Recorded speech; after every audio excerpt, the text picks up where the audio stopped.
Another important class of aqueous reactions are those that involve acids and bases. So let's look at some of the properties of acids. Acids are present in many food substances such as lemons, oranges, grapefruit, as well as vinegar.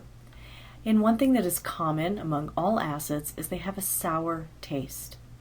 Acids also change the color of vegetable dyes, including litmus. It changes litmus paper red.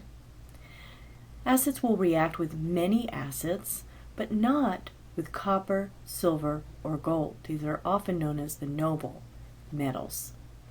But they will react with zinc, iron, aluminum, and when they do, they form hydrogen gas and an ionic compound.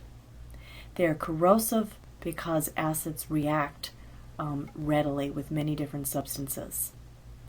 Acids will react with carbonates, producing carbon dioxide gas. And here are some examples of compounds that contain carbonates: marble, baking soda, chalk, and limestone. When you add vinegar, which is an acid, to baking soda, you get carbon dioxide gas. This is a component of marble and chalk, calcium carbonate, and when it reacts with an acid, we're going to get carbon dioxide gas as well as an ionic compound and water. Acids also react with bases to form ionic salts and often water. So let's look at some common acids. Here are the three strong acids that you need to recognize: nitric, sulfuric, and hydrochloric acid. These also have old names: aquafortis for nitric acid, vitriolic acid for sulfuric acid, and muriatic acid for hydrochloric acid. If you go to a hardware store, hydrochloric acid is often sold under this name. Phosphoric acid and chloric acid are moderate. They're in between strong and weak. Definitely not strong, but a little bit stronger than some of the weaker ones. And phosphoric acid is an ingredient in Coca-Cola and Pepsi. Acetic acid is the acid in vinegar. It's a weak acid.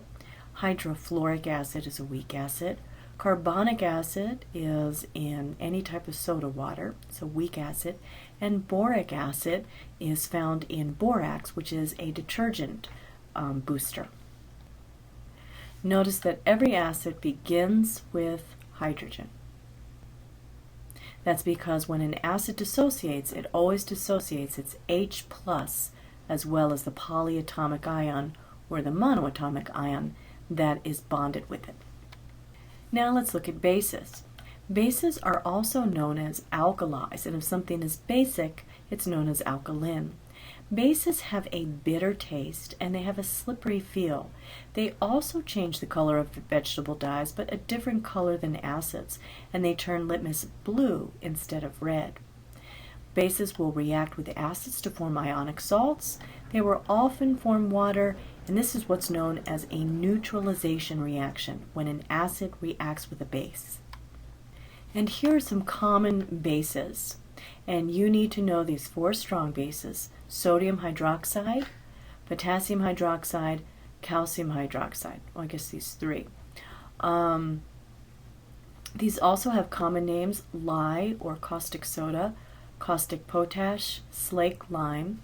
Magnesium hydroxide and ammonium hydroxide are weak bases, and they have common names: milk of magnesia or ammonia water. Notice that all of these have hydroxide as part of their formula. This is what makes them a base. Acid-base reactions are known as neutralization reactions because the acid and base neutralize each other's properties. Typically what's going to happen is you're going to have an acid reacting with a base. The H from your acid is going to react with the hydroxide from your base to form water. Here's the net ionic equation for most acid-base reactions. We have the acid H plus, the hydroxide from the base, and that forms water. This is what makes an acid an acid. This is what makes a base a base. This is what makes these very reactive, yet when they come together, they form water, which is not very reactive at all. So this is how they become neutralized, by forming water. Now, the process for predicting the products of an acid-base reaction is similar to that of figuring out the products of a precipitation reaction. First, we're going to break apart our reactants into the ions, and then we're going to exchange the ions, the positive from one reactant with the negative from the other. And the one thing we have to remember is that H plus will always combine with OH minus to make water, and this has to occur in a 1-to-1 ratio. One proton, one hydroxide makes water. Then of course we'll look at the other the other product that's made, which is going to be most likely a salt. We make sure we get the correct formula based on the charges of the ions involved in making this ionic compound. Then we balance the equation, and then we also have to remember to determine the solubility of the salt that's formed. If we form calcium sulfate, that's going to be insoluble, and we need to write that as an S. So let's look at this problem. Write the molecular, ionic, and net ionic equation for the reaction of aqueous nitric acid with aqueous calcium hydroxide. So the first thing we need to do is write down the formula for both of these. This is nitric acid, and this is calcium hydroxide. Remember, calcium has a +2 charge always, hydroxide has a -1, so we need two hydroxides to counteract that +2 charge. Now notice that in our formula there are no charges. The second step is to separate out our ions. Our acid is going to separate into the H plus and whatever is left. In this case, this is an oxy acid, so it's going to be a polyatomic ion.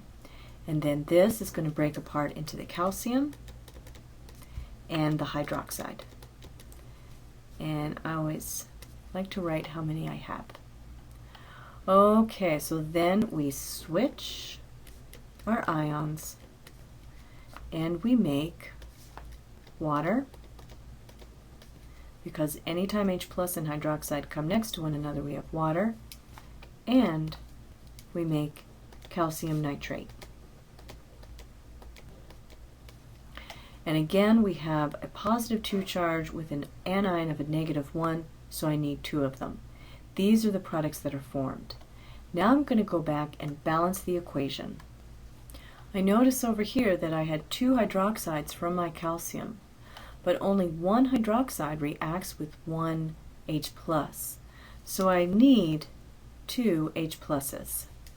So I'm going to put a 2 up here, and I'm going to put a 2 here. So I have two waters from my two hydroxides and my two H pluses. So I have 4 hydrogens total, 2 times 1, 2 oxygens, 2 oxygens. Then when I put that 2 there, that changes my nitrates to make them 2, which is how many I have. I also have 1 calcium on both sides. So by putting my 2 there, by balancing out my waters, the whole equation is balanced. Now I need to look at my states. I said that this was AQ. Water is always going to be a liquid when we're doing an acid-base reaction. It's a gas when we're doing a combustion, but liquid when we're doing acid-base. And we've got to check the solubility of this. Nitrate is always soluble, so this is going to be AQ. So here we have our molecular equation. 2NO3 plus calcium hydroxide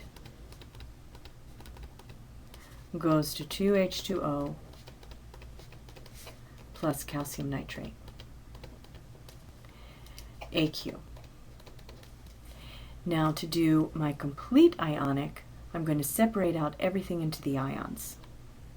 So I rewrote my equation up here and I switched my water and my calcium nitrate. Doesn't matter which order these go in.